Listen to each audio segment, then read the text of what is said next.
नए आपराधिक कानूनों पर धूल अभी तक नहीं जमी है, और अगर आप मुझसे पूछें तो ये बहुत लंबे समय तक नहीं जमेगी। कुछ संशोधनों से जवाब मिलने से कहीं ज्यादा सवाल उठते हैं। बुनियादी प्रावधानों की बात तो दूर, बचत खंड, विडंबना यह है कि एक खंड जिसे, जैसा कि नाम से पता चलता है, बचाना चाहिए और परेशानी नहीं पैदा करनी चाहिए, भी बहुत जटिल मुकदमेबाजी की ओर ले जाएगा। इनमें से कुछ लड़ाइयां देश भर की अदालतों में पहले ही शुरू हो चुकी हैं और इनसे उन वकीलों के अलावा किसी को कोई फायदा नहीं होने वाला है जो इन तकनीकी बिंदुओं पर बहस कर रहे हैं, या तो पूर्वव्यापीकरण के पक्ष में या उसके खिलाफ।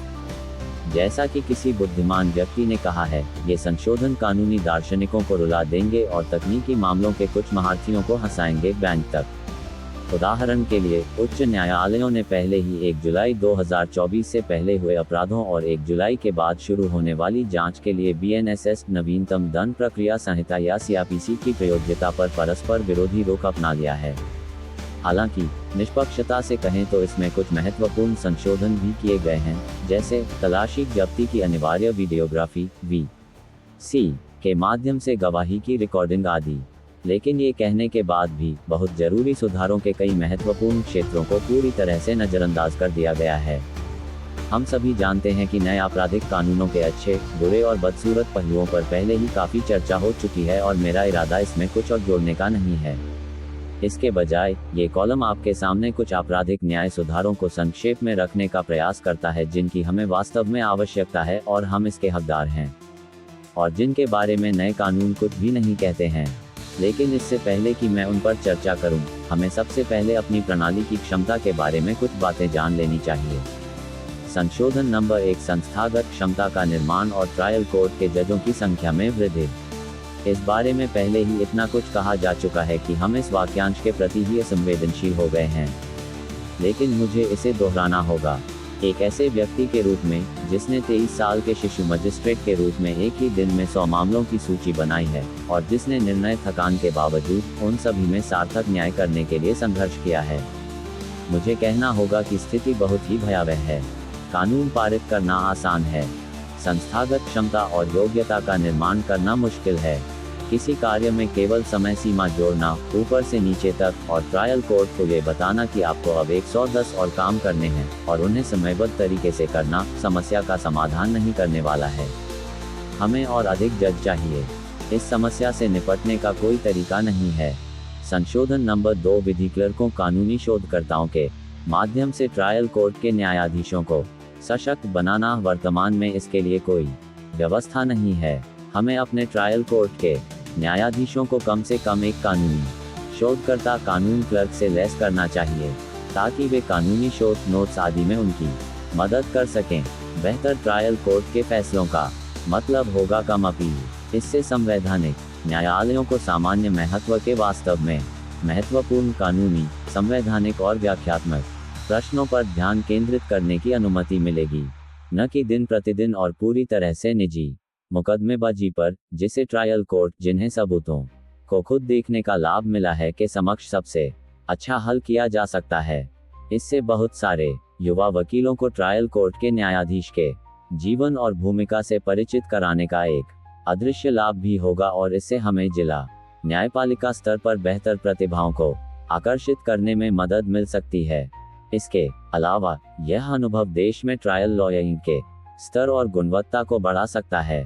संशोधन नंबर 3, अधिक अपराधों को समझौता योग्य बनाने के लिए आपराधिक कानूनों में संशोधन। वर्तमान में बहुत सारे अपराध समझौता योग्य नहीं हैं, लेकिन CRPC की धारा 482 के तहत उच्च न्यायालयों द्वारा तदर्थ मामला दर मामला आधार पर उन्हें रद्द किया जा रहा है। यह बिल्कुल भी आदर्श नहीं है।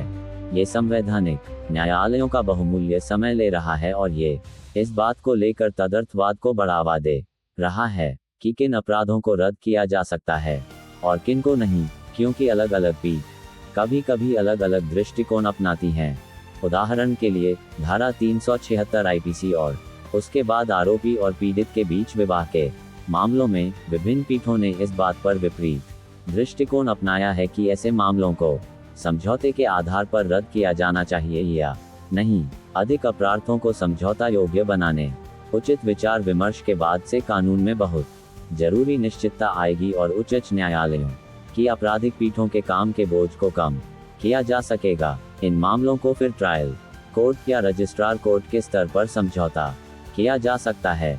उच्च न्यायालयों के बचाए गए समय का उपयोग जमानत आवेदनों, निरस्तीकरण याचिकाओं जो वर्तमान में वर्षों और दशकों से लंबित हैं, तथा व्यक्तिगत स्वतंत्रता और संवैधानिक व्याख्या से जुड़े अन्य मामलों, और ऐसे बहुत से मामले हैं, पर निर्णय लेने के लिए किया जा सकता है।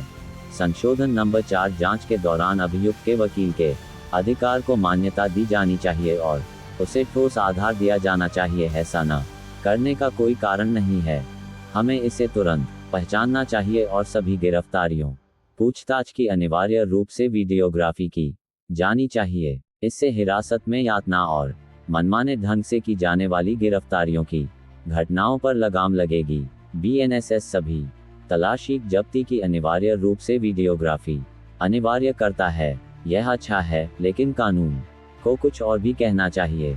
इस प्रावधान में ये स्पष्ट रूप से कहा जाना चाहिए कि यदि तलाशी जब्ती की वीडियोग्राफी नहीं की जाती है और ऐसा न करने के लिए कोई असाधारण औचित्य नहीं है, तो ऐसी तलाशी के माध्यम से प्राप्त साक्ष्य को अस्वीकार्य माना जाएगा और उसे खारिज कर दिया जाना चाहिए।